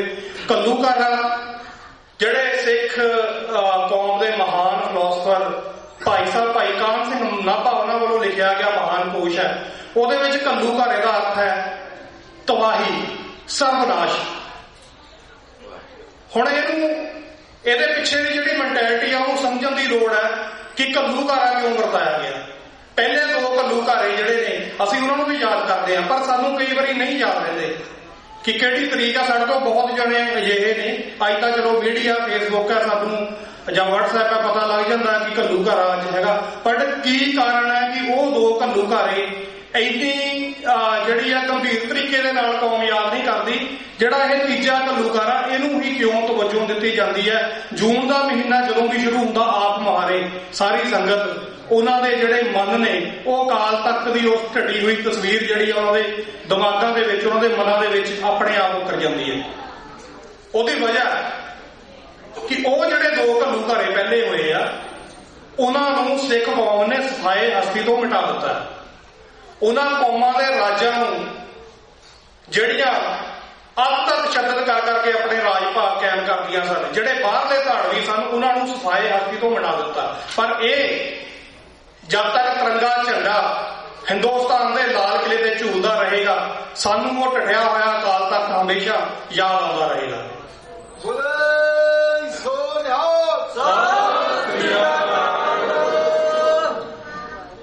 ਸੋ ਇਹ ਜਿਹੜੀ ਲੜਾਈ ਹੈ, ਅਸਾਮੀ ਲੜਾਈ ਜਿਹੜੀ ਸਾਡੇ ਸਿਰ ਮੜੀ ਗਈ ਆ, ਇਹ ਉਹਨਾਂ ਨੇ ਮੜੀ ਆ ਜਿਨ੍ਹਾਂ ਦੇ ਤਾਜ ਸਿੱਖਾਂ ਦੇ ਸਿਰਾਂ ਦੀਆਂ, ਜਿਹੜੀਆਂ ਉਹਨਾਂ ਦੇ ਤਾਜਾਂ ਦੀ ਜਿਹੜੀਆਂ ਨੀਹਾਂ ਨੇ ਨਾ, ਉਹਨਾਂ ਦੇ ਵਿੱਚ ਸਿੱਖਾਂ ਦੇ, ਸਿੱਖ ਕੌਮ ਦੇ ਸਿਰ ਲੱਗੇ ਹੋਏ ਨੇ।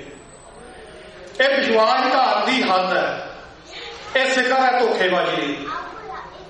ਉਹ ਕੌਮ, ਉਸ ਦੀਆਂ ਬੀਬੀਆਂ ਜਿਹੜੀਆਂ ਕਹਿੰਦੀਆਂ ਹੁੰਦੀਆਂ ਸੀ ਕਿ ਮੋੜੀ ਬਾਬਾ ਕੱਛ ਵਾਲਿਆ ਰੰਨ ਜਾਂਦੀ ਵਸਰੇ ਨੂੰ, ਉਹਨਾਂ ਨੂੰ ਪਤਾ ਸੀ ਕਿ ਹਿੰਦੁਸਤਾਨ ਦੇ ਵਿੱਚ ਜੇ ਕੋਈ ਉਹਨਾਂ ਦੀ ਅਜ਼ਮਤ ਦਾ ਰਾਖਾ ਹੈ ਤੇ ਉਹ ਬਾਬਾ ਕੱਛ ਵਾਲਾ ਹੀ ਹੈ।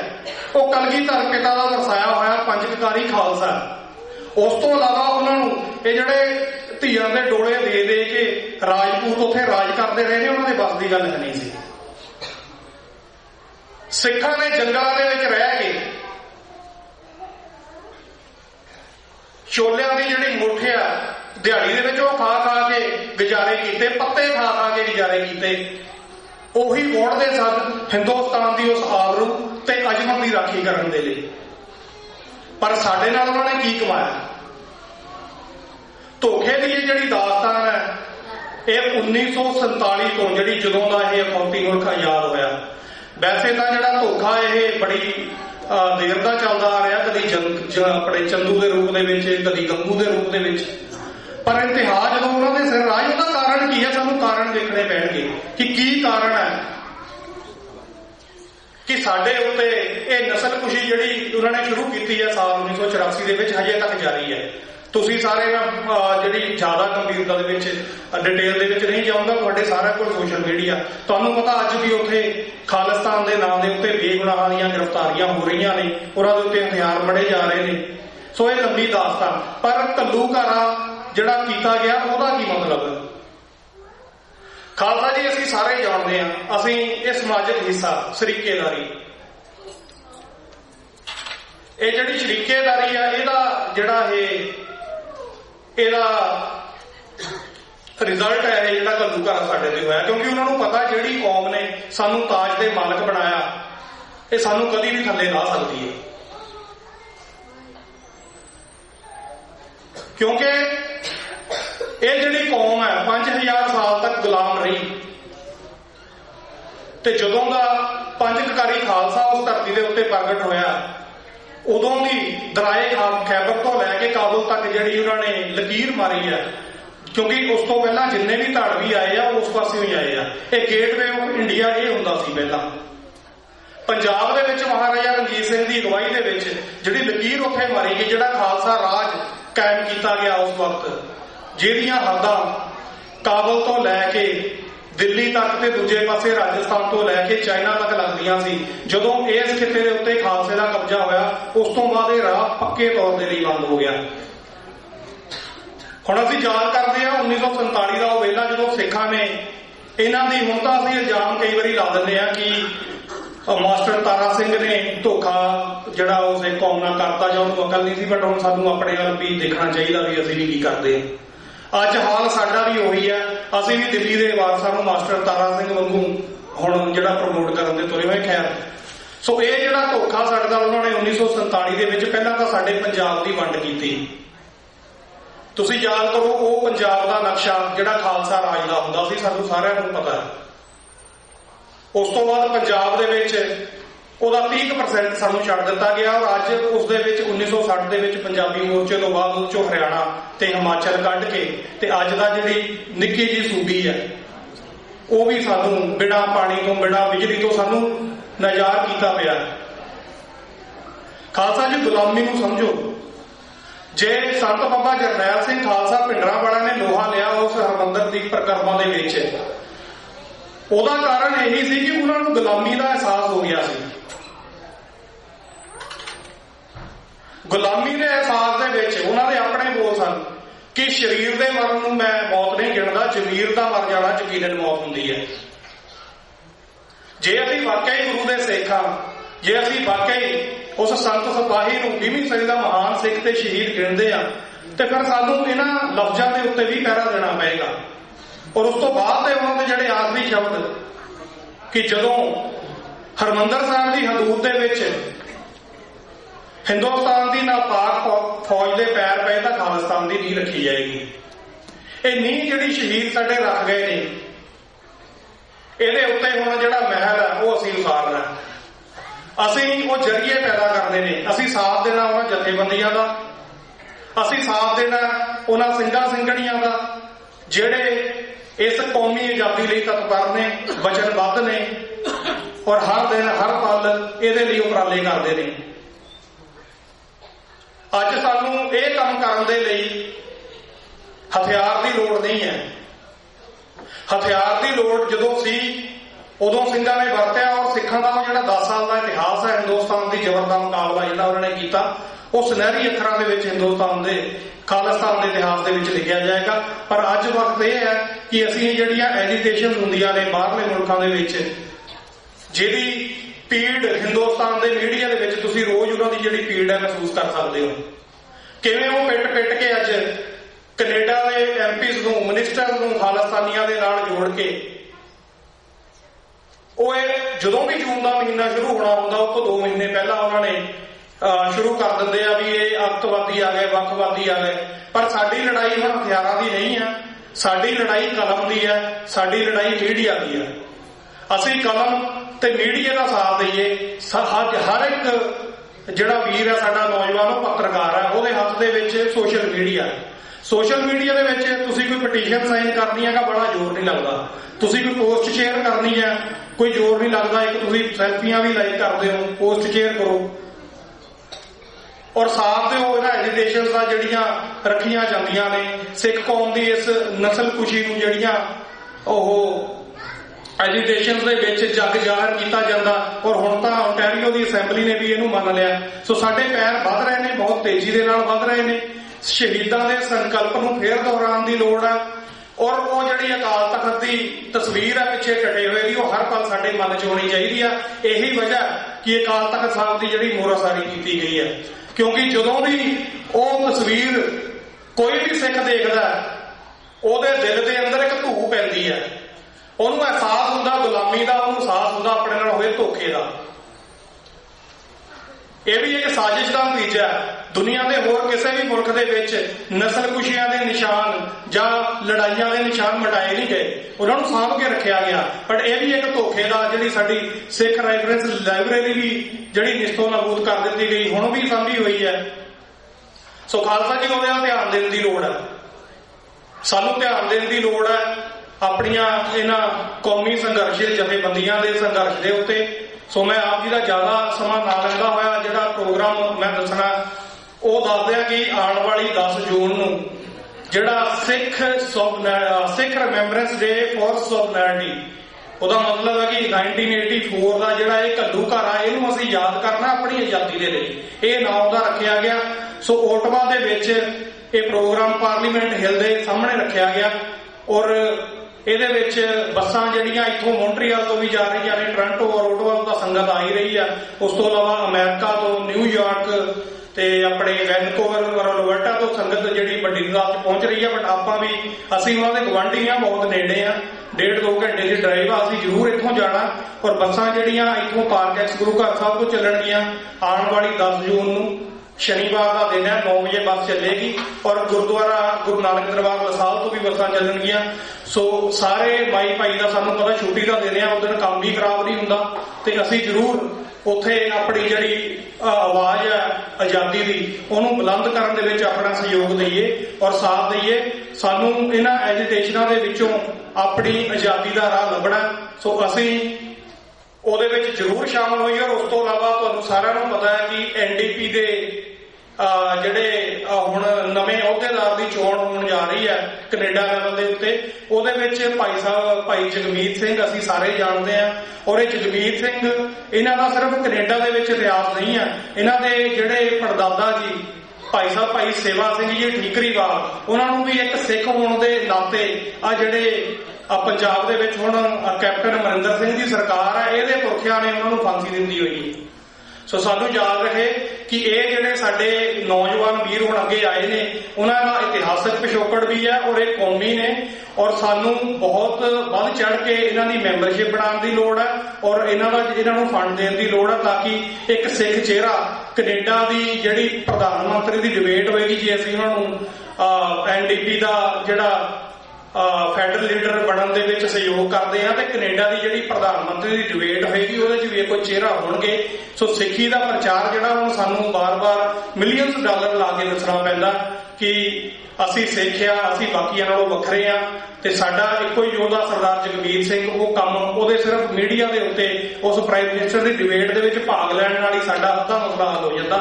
ਸੋ ਇੰਨੀਆਂ ਕੁ ਬੇਨਤੀਆਂ ਕਰਦਾ ਹੋਇਆ ਖਿਮਾ ਦਾ ਜਾਚਕ ਔਰ ਆਓ ਇਹਨਾਂ ਸ਼ਹੀਦਾਂ ਦੇ ਦਿਹਾੜਿਆਂ ਨੂੰ ਸਿਰਫ ਮਨਾਉਣ ਤੱਕ ਜਾਂ ਸਿਰਫ ਯਾਦ ਕਰਨ ਤੱਕ ਹੀ ਸੀਮਿਤ ਨਾ ਰਹੀਏ, ਅਸੀਂ ਯੋਗਦਾਨ ਵੀ ਪਾਈਏ ਸਰੀਰਕ ਤੌਰ ਤੇ, ਅਧਿਆਤਮਕ ਤੌਰ ਤੇ, ਮਾਇਕ ਤੌਰ ਤੇ, ਹਰ ਤਰ੍ਹਾਂ ਜਿੱਦਾਂ ਵੀ ਅਸੀਂ ਕਰ ਸਕਦੇ ਆ ਇਹਨਾਂ ਦਾ ਸਾਥ ਦਈਏ ਤਾਂ ਕਿ ਜਿਹੜੀ ਸਾਡੀ ਮੰਜ਼ਿਲ ਹੈ ਉਹਨੂੰ ਅਸੀਂ ਸਰ ਕਰ ਸਕੀਏ।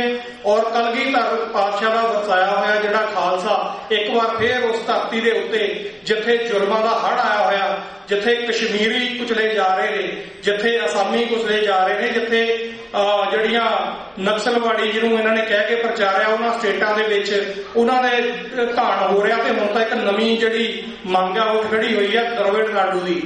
ਇਹ ਵੀ ਤੁਸੀਂ ਆਉਣ ਵਾਲੇ ਦਿਨਾਂ ਦੇ ਵਿੱਚ ਦੇਖੋਗੇ ਕਿ ਸਾਊਥ ਦੀਆਂ ਜਿਹੜੀਆਂ 4-5 ਸਟੇਟਾਂ ਉਹ ਬੜੀ ਵੱਧ ਚੜ ਕੇ ਆਪਣੇ ਵੱਖਰੇ ਮੁਲਕ ਦੀ ਜਿਹੜਾ ਉਹਨਾਂ ਦਾ ਵੀ ਹਥਿਆਇਆ ਹੋਇਆ ਧੋਖੇ ਦੇ ਨਾਲ ਰਾਜ ਹੈ ਹਿੰਦੁਸਤਾਨ ਨੇ ਕੀਤਾ 47 ਦੇ ਵਿੱਚ, ਉਹਨੂੰ ਆਜ਼ਾਦ ਕਰਾਉਣ ਦੇ ਉਪਰਾਲੇ ਵੀ ਸ਼ੁਰੂ ਕਰ ਚੁੱਕੇ ਨੇ।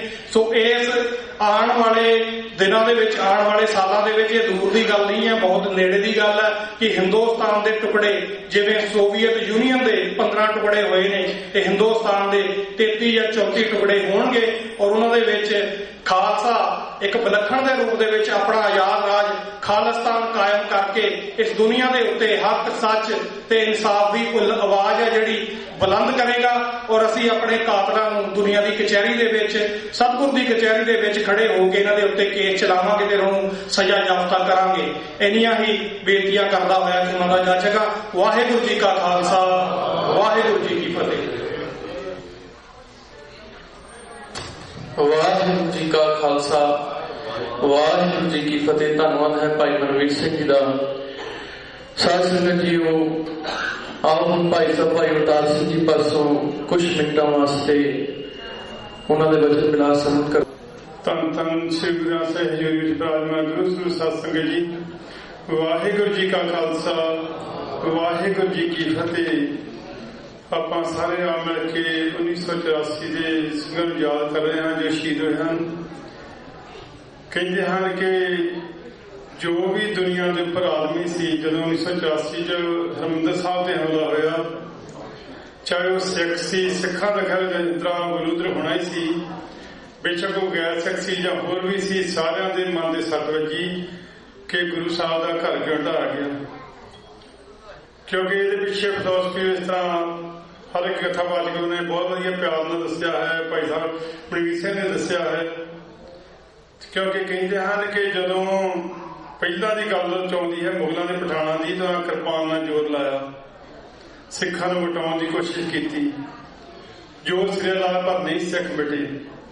ਅੰਗਰੇਜ਼ ਆਏ, ਉਹਨਾਂ ਨੇ ਪੜ੍ਹਾਈ ਕੀਤੀ ਕਿ ਸਿੱਖ ਕਿਉਂ ਏਦਾਂ ਬਹਾਦਰ ਹਨ, ਬੇਸ਼ੱਕ ਥੋੜੀ ਕੌਮ ਹੈ, ਛੋਟੀ ਹੈ, ਪਰ ਕਿਉਂ ਇਹ ਵੱਡੀ ਤੋਂ ਵੱਡੀ ਤਾਕਤ ਨੂੰ ਮੱਥਾ ਲਾ ਲੈਂਦੇ ਹਨ। ਤਾਂ ਉਹਨਾਂ ਨੇ ਵੀ ਤਲਵਾਰ ਨਹੀਂ ਚੁੱਕੀ। ਪੈਸੇ ਭਾਈ ਸਾਹਿਬ ਨੇ ਜ਼ਿਕਰ ਕੀਤਾ 1919 ਦਾ, ਪੈਸੇ ਉਹਦੀ ਤਲਵਾਰ ਘੱਟ ਚੁੱਕੀ ਉਹਨਾਂ ਨੇ, ਤਾਂ ਉਹਨਾਂ ਨੇ ਸਾਡੇ ਦਿਮਾਗ ਬਦਲੇ, ਸਾਡੇ ਪਹਿਰਾਵੇ ਵਿੱਚ ਹੀ ਸਾਡੇ ਬੰਦੇ ਖਰੀਦੇ, ਉਹਨਾਂ ਤੋਂ ਬੁਰਾ ਕੰਮ ਕਰਾਇਆ, ਜੋ ਮਾੜਾ ਜੋ ਦੇਖਦਾਰੀ ਕਰਾਈ। ਪਰ ਅੱਜ ਕੱਲ੍ਹ ਦੀ ਜੋ ਸੋਚ ਹੈ ਹਿੰਦੁਸਤਾਨ ਦੀ ਗੌਰਮੈਂਟ ਦੀ, ਇਹਨੇ ਦੋਨਾਂ ਕੋਲ ਸਬਕ ਲੈ ਲਿਆ, ਮੁਗਲਾਂ ਤੋਂ ਵੀ ਅੰਗਰੇਜ਼ਾਂ ਤੋਂ ਵੀ। ਸਾਡੇ ਦਿਮਾਗ ਵੀ ਬਦਲਣ ਦੀ ਕੋਸ਼ਿਸ਼ ਕਰਦੇ। ਜੇਕਰ ਅਸੀਂ ਆਪਾਂ ਗੱਲ ਕਰੀਏ ਇੱਥੇ ਦੀ, ਤਾਂ ਬੇਸ਼ੱਕ ਜਿੰਨੀ ਮਰਜ਼ੀ ਆਪਾਂ ਉੱਚੀ ਕੀਰਤਨ ਕਰੀਏ, ਇਹ ਵਾਹਿਗੁਰੂ ਕਰੀਏ, ਇਹ ਕੁਛ ਤਕਲੀਫ ਨਹੀਂ ਹੈ। ਪਰ ਜਦੋਂ ਗੱਲ ਹਿੰਦੁਸਤਾਨ ਦੀ ਵਿੱਚ ਖਾਲਿਸਤਾਨ ਦੀ ਕਰਦੇ, ਆਪਣੇ ਅਲੱਗ ਦੇਸ਼ ਦੀ ਗੱਲ, ਤਕਲੀਫ ਫਿਰ ਹੁੰਦੀ ਹੈ।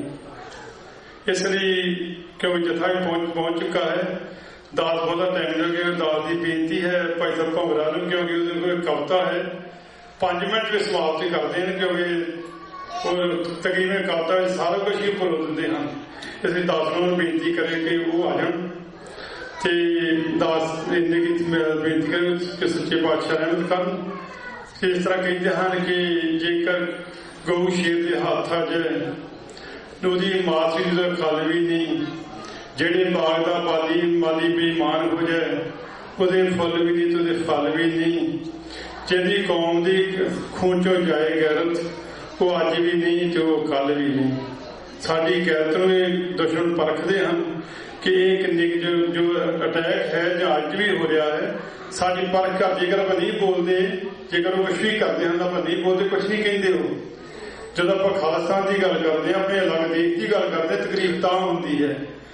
ਜੇਕਰ ਆਪਾਂ ਉੱਦਾਂ ਕਹੀਏ ਹਿੰਦੁਸਤਾਨ ਤੇ ਰਹੀਏ, ਇੱਥੇ ਰਹੀਏ, ਹਾਂਜੀ ਜੀ ਸਦਕੇ, ਪਰ ਆਪਣਾ ਵੀ ਸੋਚ, ਆਪਣਾ ਦੂਜੇ ਤੋਂ ਕੋਈ ਨਹੀਂ ਹੈ। ਵਿਰਸਾ ਸਿੰਘ ਵਲਟੋਆ ਜੋ ਅੱਜ ਕੱਲ ਆਪ ਸਾਰੇ ਜਾਣਦੇ, ਬੜੇ ਬਿਆਨ ਦਿੰਦਾ ਹੈ।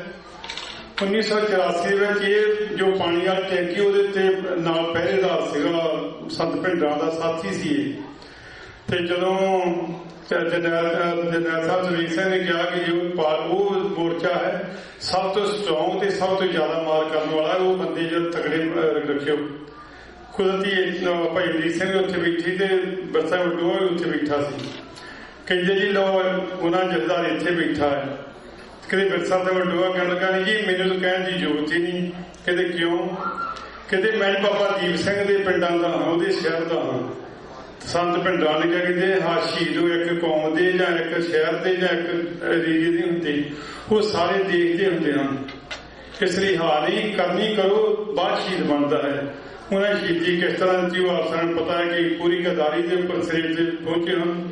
ਆਓ ਦਾਸ ਬੇਨਤੀ ਕਰੇ ਭੰਵਰਾ ਸਾਹਿਬ ਨੂੰ 5 ਮਿੰਟ 'ਚ ਆਪਣੀ ਕਵਿਤਾ ਸਮਾਪਤੀ ਕਰਨ ਦੀ ਕੋਸ਼ਿਸ਼ ਕਰਨ, ਕਿਉਂਕਿ ਮਗਰ ਜਥਾ ਪਹੁੰਚ ਗਿਆ ਜੋ ਸਪੈਸ਼ਲ ਤੌਰ ਤੇ ਆਪਣੇ ਕੋਲ ਪਹੁੰਚਿਆ ਹੈ। ਵਾਹਿਗੁਰੂ ਜੀ ਕਾ ਖਾਲਸਾ, ਵਾਹਿਗੁਰੂ ਜੀ ਕੀ ਫਤਿਹ। ਗੁਰੂ ਦਰਬਾਰ ਵਿੱਚ ਜੁੜ ਬੈਠੀ ਸਾਧ ਸੰਗਤ ਜੀ, ਆਓ ਗੱਜ ਵੱਜ ਕੇ ਫਤਿਹ ਬੁਲਾਈਏ। ਵਾਹਿਗੁਰੂ ਜੀ ਕਾ ਖਾਲਸਾ, ਵਾਹਿਗੁਰੂ ਜੀ ਕੀ ਫਤਿਹ। ਜਿਸ ਦੁੱਖ ਤੇ ਦਰਦ ਦੇ ਵਿੱਚ ਤੁਸੀਂ ਜੁੜ ਬੈਠੇ ਹੋ, ਆਪਾਂ ਸਾਰੇ ਜੁੜ ਬੈਠੇ ਹਾਂ। ਆਓ ਗੁਰੂ ਸਾਹਿਬ ਦੀ ਹਜ਼ੂਰੀ ਦੇ ਵਿੱਚ ਇਹ ਆਪਾਂ ਉਹ ਦੁੱਖ ਤੇ ਦਰਦ ਕਵਿਤਾ ਰਾਹੀਂ ਸਾਂਝਾ ਕਰੀਏ, ਕਿਉਂਕਿ ਮਿੰਟ 5 ਨੇ। ਬੋਲਿਆ ਨਾ ਜਾਂਦਾ ਮੇਥੋਂ, ਭੁੱਲਿਆ ਨਾ ਜਾਂਦਾ ਮੇਥੋਂ, ਬੋਲਿਆ ਨਾ ਜਾਂਦਾ ਮੇਥੋਂ, ਭੁੱਲਿਆ ਨਾ ਜਾਂਦਾ ਮੇਥੋਂ। ਸਾਕਾ ਇਹੋ ਚਾਰ ਜੂਨ ਦਾ, ਸਾਕਾ ਇਹੋ ਚਾਰ ਜੂਨ ਦਾ। ਹਾਏ ਦੱਸਿਆ ਨਾ ਜਾਂਦਾ ਮੇਥੋਂ, ਤੱਕਿਆ ਨਾ ਜਾਂਦਾ ਮੇਥੋਂ। ਲੋਥਾਂ ਲੱਗੇ ਢੇਰ ਖੂਨ ਦਾ, ਸਾਕਾ ਇਹੋ ਚਾਰ ਜੂਨ ਦਾ। ਫੌਜ ਹਰਿ ਮੰਦਰ ਆਈ, ਕੀਤੀ ਉਸਨੇ ਚੜਾਈ, ਹੋ ਗਈ ਫਿਰ ਗੋਲਾਬਾਰੀ। ਹੋ ਗਈ ਫਿਰ ਗੋਲਾਬਾਰੀ, ਨਿਹੱਥੀ ਉਨ ਸੰਗਤ ਮਾਰੀ। ਕਰਨ ਉਡੀਕ ਫੌਜੀ ਇੰਦਰਾ ਦੇ ਖੂਨ ਦਾ, ਸਾਕਾ ਇਹੋ ਚਾਰ ਜੂਨ ਦਾ। ਸੁੱਟਦੇ, ਬੇਰਹਿਮੀ ਨਾਲ ਕੁੱਟਦੇ, ਚੱਲਿਆ ਨਾ ਜਾਂਦਾ ਮੈਥੋਂ,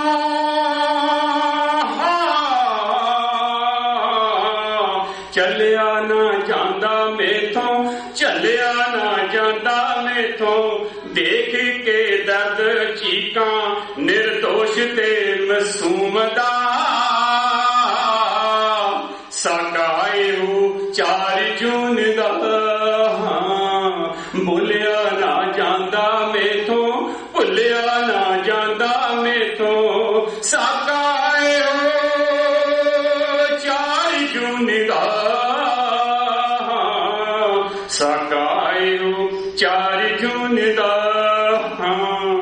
ਪੈਂਦਾ ਸੀ ਚੀਕ ਚਿਹਾੜਾ, ਚੱਲਦਾ ਨਾ ਕੋਈ ਚਾਰਾ, ਵਾਣਾ ਕੋਈ ਚੱਲਦੀ ਉੱਥੇ, ਵਾਣਾ ਕੋਈ ਚੱਲਦੀ ਉੱਥੇ, ਚੱਲਦੀ ਸੀ ਗੋਰੀ ਉੱਥੇ, ਉੱਠ ਗਿਆ ਪਰਦਾ ਮੁਖ ਤੋਂ, ਉੱਠ ਗਿਆ ਪਰਦਾ ਮੁਖ ਤੋਂ, ਦਿੱਲੀ ਦੇ ਜਨੂਨ ਦਾ, ਸਾਕਾਏ ਹੋ 4 ਜੂਨ ਦਾ। ਲੱਗਿਆ ਕਰਫਿਊ ਸਾਰੇ ਘਰੋਂ ਘਰੀ ਲੋਕੀ ਵਾਰੇ, ਉਹ ਫੜਕਦੀ ਨਾ ਚਿੜੀ ਉੱਥੇ, ਫੜਕਦੀ ਨਾ ਚਿੜੀ ਉੱਥੇ, ਲਾਉਂਦੇ ਹਾਥੀ ਘੜੀ ਉੱਥੇ, ਕਰਨੇ ਇਸ਼ਾਰਾ ਸਭ ਨੂੰ ਸਰਕਾਰੀ ਕਾਨੂੰਨ ਦਾ, ਸਾਕਾਏ ਹੋ 4 ਜੂਨ ਦਾ। ਬੋਟੀ ਬੋਟੀ ਲੋਥਾਂ ਹੋਈਆਂ, ਸਹਿਦੀਆਂ ਕੁਝੀਆਂ ਦਮੋਈਆਂ, ਬੋਟੀ ਬੋਟੀ ਲੋਥਾਂ ਹੋਈਆਂ, ਸਹਿਦੀਆਂ ਕੁਝੀਆਂ ਦਮੋਈਆਂ, ਮਾਂ ਭੈਣਾਂ ਤੇ ਪਰਜਾਈਆਂ, ਮਾਵਾਂ ਭੈਣਾਂ ਤੇ ਪਰਜਾਈਆਂ, ਨਵੀਆਂ ਵੀ ਤੇ ਸਜ ਵਿਹਾਈਆਂ, ਰੋ ਰੋ ਕੇ ਉਹ ਕਰਨ ਸਿਆਪਾ, ਰੋ ਰੋ ਕੇ ਉਹ ਕਰਨ ਸਿਆਪਾ, ਇੰਦਰਾ ਖਤੂਨ ਦਾ, ਸਾਕਾਏ ਹੋ 4 ਜੂਨ ਦਾ। ਲੋਥਾਂ ਨੂੰ ਇੰਜ ਪੈ ਚੁੱਕਦੇ, ਅਦਮੋਆਂ ਨੂੰ ਵਿੱਚ ਹੀ ਸੁੱਟਦੇ, ਲੋਥਾਂ ਨੂੰ ਇੰਜ ਪੈ ਚੁੱਕਦੇ, ਅਦਮੋਆਂ ਨੂੰ ਵਿੱਚ ਹੀ ਸੁੱਟਦੇ, ਦੇਵਣ ਹਾਦਤ ਕਰਕ ਨੂੰ, ਦੇਵਣ ਹਾਦਤ ਕਰਕ ਨੂੰ, ਸਾਰੋ ਇਹਨਾਂ ਨੂੰ ਸਭ ਨੂੰ, ਦੇਵਣ ਹਾਦਤ ਕਰਕ ਨੂੰ, ਸਾਰੋ ਇਹਨਾਂ ਨੂੰ ਸਭ ਨੂੰ, ਭੈੜਾ ਸਲੂਕ ਦੇਖਿਆ ਫੌਜੀ ਪਲਟੂਨ ਦਾ, ਸਾਕਾਏ ਹੋ 4 ਜੂਨ ਦਾ।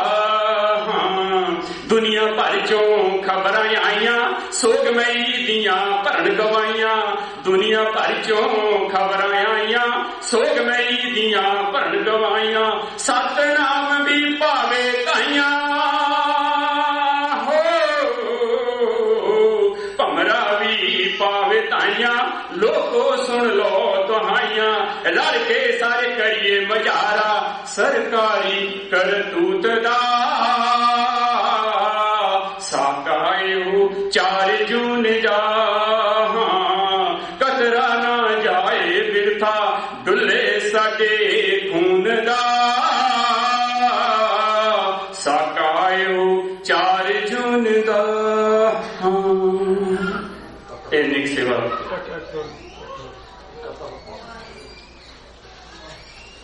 ਸਾਧ ਸੰਗਤ ਜੀ, ਇੱਕ ਹਫ਼ਤਾ ਜਿੱਥੇ ਵੀ ਸੰਗਤਾਂ ਦੇ ਸੰਗ ਦੇ ਰੂਪ ਵਿੱਚ ਸਾਂਝੀ ਕੀਤੀ ਹੈ, ਇਸ ਕਵਿਤਾ ਨੂੰ ਜੋ ਸਹਿਯੋਗ ਦਿੱਤਾ ਬਹੁਤਿਆਂ ਨੇ, ਲਿਖੀ ਤਾਂ ਮੇਰੀ ਆਵਾਜ਼ ਦੇ ਵਿੱਚ ਬੱਝੀ ਨਹੀਂ ਸੀ ਜਾਂਦੀ। ਮੈਂ ਇਸ ਨੂੰ ਬੰਨ੍ਹਣ ਦੀ ਕੋਸ਼ਿਸ਼ ਕੀਤੀ ਜਿਸ ਦਾ ਅਸਰ ਸਾਡੇ ਸਾਰਿਆਂ ਤੇ ਆਵੇ। ਇਹ ਉਦੋਂ ਹੀ ਹੁੰਦਾ ਹੈ ਜਦੋਂ ਤੁਹਾਡੇ ਮਨ ਦੇ ਵਿੱਚ ਬੈਰਾਗ ਪੈਦਾ ਹੁੰਦਾ ਹੈ। ਬਹੁਤੀਆਂ ਲਿਖਾਰੀਆਂ ਦੀਆਂ ਕਵਿਤਾਵਾਂ ਲਿਖੀਆਂ ਨੇ, ਮੇਰੇ ਕੋਲ ਬਹੁਤ ਨੇ, ਪਰ ਜਦੋਂ ਉਸ ਨੂੰ ਗਾ ਕੇ ਸੰਗਤ ਦੇ ਸਾਹਮਣੇ ਪੇਸ਼ ਕਰਨਾ ਇਹ ਵੀ ਇੱਕ ਕਲਾ ਹੈ ਔਰ ਉਮੀਦ ਹੈ ਕਿ ਤੁਸੀਂ ਇਸ ਕਵਿਤਾ ਨੂੰ ਸਾਂਝਾ ਕੀਤਾ ਹੋਇਆ ਤੇ ਆਪਣੇ ਮਨ ਦੇ ਵਿੱਚ ਇਹ ਪਰਨ ਕਰੋਗੇ ਕਿ ਅਸੀਂ ਸਿੱਖੀ ਦੇ ਮਾਰਗ ਨੂੰ ਤੇ ਆਪਣੇ ਬੱਚਿਆਂ ਨੂੰ ਹਮੇਸ਼ਾ ਲਈ ਸਿੱਖੀ ਨਾਲ ਜੋੜੀਏ। ਦੂਸਰੀ ਕਵਿਤਾ ਜੋ ਬੀਬੀ ਅਜਮੇਰ ਕੌਰ ਦੀ ਲਿਖੀ ਹੋਈ ਹੈ, ਬੜੀ ਇਹ ਮਨ ਭਾਉਂਦੀ ਹੈ ਔਰ ਆਪਣਾ ਦੁੱਖ ਇਹ ਕਵਿਤਾ ਦੇ ਵਿੱਚ ਕਿਵੇਂ ਯਾਦ ਕਰਦੀ। 4 ਜੂਨ ਦੀ ਜਦੋਂ ਸਵੇਰ ਹੋਈ, 4 ਜੂਨ ਦੀ ਜਦੋਂ ਸਵੇਰ ਹੋਈ, ਓਏ ਅੱਖਾਂ ਸੱਚ ਸਵੇਰ ਨਾ ਦੱਸਦੀਆਂ ਨੇ, ਉਹ ਨਾ ਕੋਈ ਪੌਹ ਫੁੱਟੀ ਨਾ ਕੋਈ ਚਿੜੀ ਚਹਿਕੀ, ਉਹ ਰਿਸ਼ਮਾ ਸੂਰਜ ਦੀਆਂ ਨਾ ਕਿਧਰੇ ਚਮਕਦੀਆਂ ਨੇ। ਸੰਗਤਾਂ ਕਈ ਹਜ਼ਾਰ ਦਰਬਾਰ ਅੰਦਰ, ਉਹ ਉੱਚੀ ਸੀਨਾ ਕਿਧਰੇ ਕਰਦੀਆਂ ਨੇ, ਰਾਤ ਕਾਲੀ ਵਾਂਗੂ ਅੰਬਰ ਤਿਸੇ ਕਾਲਾ, ਧੂਏ ਤਾਰੇ ਅੰਗਿਆਰੀਆਂ ਭਗਦੀਆਂ ਨੇ।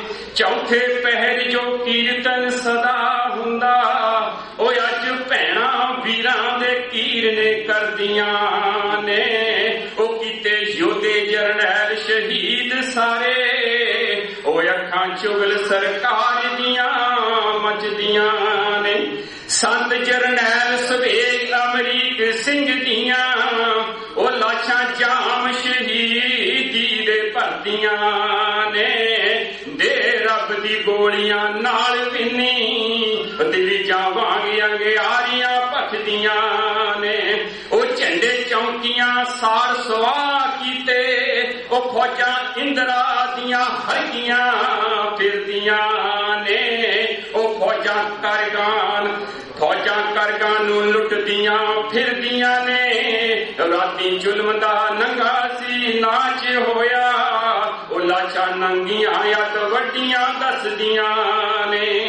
ਬਾਂਸਪੁਰੀ ਮਸੋਲਾ ਅਕਾਲ ਦਿਸੇ, ਲਾਸ਼ਾਂ ਪਈਆਂ ਬਰਾਂਡੇ ਬੇਗਿਣਤੀਆਂ ਨੇ, ਆਦਮੋਆਂ ਨੂੰ ਫੌਜੀ ਘੜੀਸ ਰਹੇ, ਕਰਤੂਤਾਂ ਹਿੰਦ ਦੀ ਫੌਜ ਨੇ ਕੀਤੀਆਂ ਨੇ। ਦਸ਼ਹਰਾ ਆ ਗਿਆ, ਇਸ ਤੋਂ ਬਾਅਦ ਮੈਂ ਇੱਕ ਪੈਰਾ ਬੋਲ ਕੇ ਖਿਮਾ ਚਾਹ ਦੂੰਗਾ। ਉਹ ਰੱਬਾ ਭੇਜ ਰਾਖਾ ਇੱਜ਼ਤਾਂ ਦਾ, ਰੱਬਾ ਭੇਜ ਕੋਈ ਰਾਖਾ ਇੱਜ਼ਤਾਂ ਦਾ, ਉਹ ਕਰਨੀ ਬਾਬੇ ਦੀਪ ਸਿੰਘ ਵਾਲੀ ਕਰਨਗੇ, ਜੋ ਜਾਨਾ ਹੱਸ ਕੇ ਲਾਉਣਗੇ ਖਾਲਸੇ ਦੇ ਲਈ, ਪੈਜ ਬਿਰਦ ਦੀ ਰਾਖੀ ਕਰਨਗੇ, ਜੋ ਹੁਣ ਜਰਨੈਲ ਫਿਰ ਖਾਲਸੇ ਦੇ, ਉਹ ਰਾਖੀ ਬੇਗੁਨਾਹਾਂ ਦੀ ਕਰਨਗੇ, ਜੋ ਕਰ ਠੀਕਰੀਆਂ ਇੰਦਰਾ ਰਾਜ ਦੀਆਂ, ਬੋਰੀ ਸੁਖਾ ਮਹਿਤਾਬ ਸਿੰਘ ਭਰਨਗੇ, ਜੋ ਕਰ ਠੀਕਰੀਆਂ ਇੰਦਰਾ ਰਾਜ ਦੀਆਂ, ਬੋਰੀ ਸੁਖਾ ਮਹਿਤਾਬ ਸਿੰਘ ਭਰਨਗੇ, ਜੋ ਉਹ ਬਦਲੇ ਲੈਣ ਜੋ ਤਖਤ ਅਕਾਲ ਉੱਤੇ, ਅਜਮੇਰ ਹਿੰਮਤਾਂ ਬੇਅੰਤ ਸਤਵੰਤ ਹੀ ਕਰਨਗੇ, ਜੋ ਅਜਮੇਰ ਹਿੰਮਤਾਂ ਬੇਅੰਤ ਸਤਵੰਤ ਹੀ ਕਰਨਗੇ, ਜੋ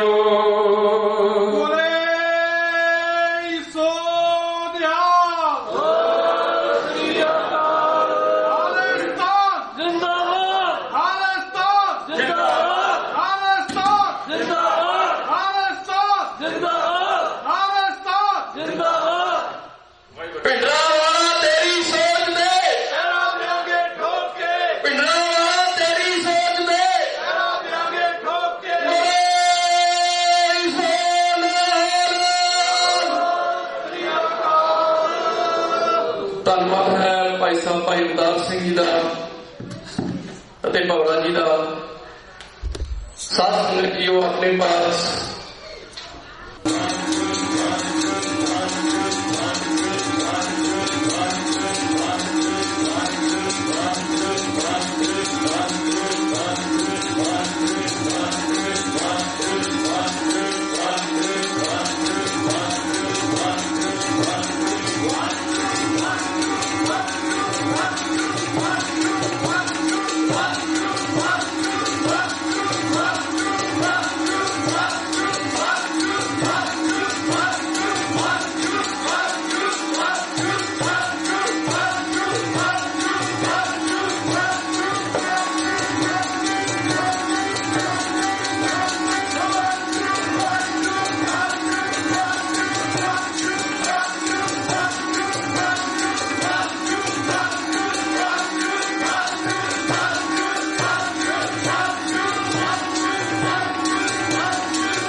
ਜਦੋਂ ਵੀ ਆਪਾਂ ਗੁਰਮੰਤਰ ਦਾ ਅਭਿਆਸ ਕਰਨਾ ਸਾਰਿਆਂ ਨੇ ਅੱਖਾਂ ਬੰਦ ਰੱਖਣੀਆਂ।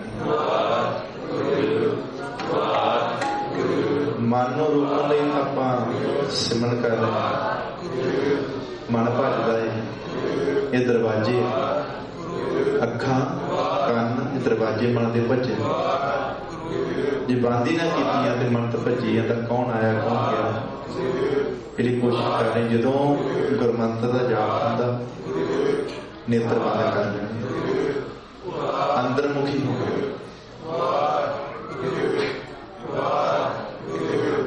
ਵਾਹਿਗੁਰੂ ਵਾਹਿਗੁਰੂ ਵਾਹਿਗੁਰੂ ਵਾਹਿਗੁਰੂ ਵਾਹਿਗੁਰੂ ਵਾਹਿਗੁਰੂ ਵਾਹਿਗੁਰੂ ਵਾਹਿਗੁਰੂ ਵਾਹਿਗੁਰੂ ਵਾਹਿਗੁਰੂ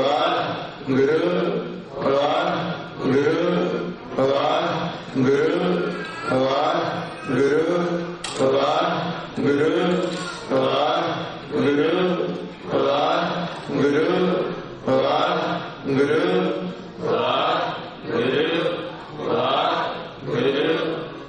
ਵਾਹਿਗੁਰੂ ਵਾਹਿਗੁਰੂ ਵਿਚਾਰ ਲੈ ਵੀ ਮੈਂ ਕਿੱਥੇ ਕਾਂ।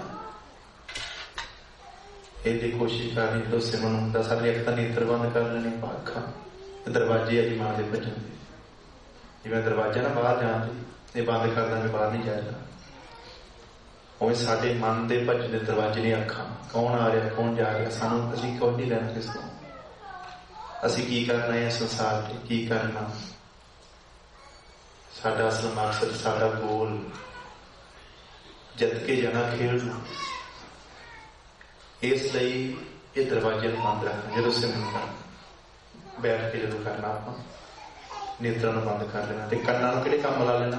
ਇਹ ਸਰਬ ਨੂੰ ਮੇਰੇ ਸੱਚ ਹੈ ਸੁਣਨ ਨੂੰ ਮੁੱਖ ਦੁਆਰਾ ਬੋਲਿਆ ਵਾਹਿਗੁਰੂ ਵਾਹਿਗੁਰੂ, ਕੰਨਾਂ ਦੁਆਰਾ ਸੁਣੀਏ ਨਾ। ਵੇਖੋ ਮੁੱਖ ਤੋਂ ਕੰਨਾਂ ਤੱਕ ਇੱਕ ਗਿੱਟ ਦਾ ਫਾਸਲਾ ਵੀ ਨਹੀਂ। ਮੁੱਖ ਇੱਥੋਂ ਬੋਲਦੇ ਆਪਾਂ ਆਵਾਜ਼ ਨਹੀਂ ਸੁਣਦੇ,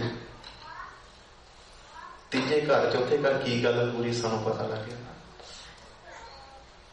ਤੇ ਇੱਕ ਗਿੱਟ ਦਾ ਫਾਸਲਾ ਹੋਣੀ ਇੱਥੋਂ ਬੋਲ ਕੇ ਵਾਹਿਗੁਰੂ ਤੇ ਸੁਣਿਆ ਨਹੀਂ ਜਾ ਰਿਹਾ। ਇੱਥੋਂ ਬਾਣੀ ਪੜ੍ਹ ਰਹੇ ਹਾਂ ਆਪ ਹੀ, ਸਾਡੇ ਕੰਨ ਹੀ ਨਹੀਂ ਸੁਣਦੇ। ਇਹਦੀ ਅੱਜ ਤੱਕ ਦੂਜਿਆਂ ਨੂੰ ਸੁਣਾਇਆ, ਹੁਣ ਸਮਾਂ ਆਪ ਸੁਣੀਏ। ਸੁਣਨ ਦੀ ਅਵਸਥਾ ਬਹੁਤ ਵੱਡੀ ਅਵਸਥਾ। ਸੁਣਨ ਦੀ ਪੌੜੀਆਂ ਪੜ੍ਹਦੇ ਨਾ ਜਪਜੀ ਸਾਹਿਬ, ਸੁਣਾਉਣਾ ਸੌਖਾ, ਸੁਣਨਾ ਸੁਣਨ ਦੀ ਅਵਸਥਾ ਚਾਹੀਏ। ਸਾਰੇ ਆਪ ਬੋਲੋ ਸੁਣੋ ਨਾ। ਆਓ ਸਾਰੇ ਉਹਨਾਂ ਗੁਰਮੁਖਾਂ ਦੀ ਸਿੰਘਾਂ ਸਿੰਘਣੀਆਂ ਸੱਤ ਜਨਾਂ ਦੀ ਯਾਦ ਇਕੱਠੇ ਹੋਏ ਆ ਤੇ ਇੱਕ ਸ਼ਰਧਾਂਜਲੀ ਦੇ ਕੇ ਗੁਰਮੁਖਾਂ ਨੂੰ ਸਾਰੀ ਕੋਈ ਵੀ ਰਸਨਾ ਵਾਂਝੀ ਨਾ ਰੱਖੇ, ਬੋਲ ਕੇ ਕਰੋ।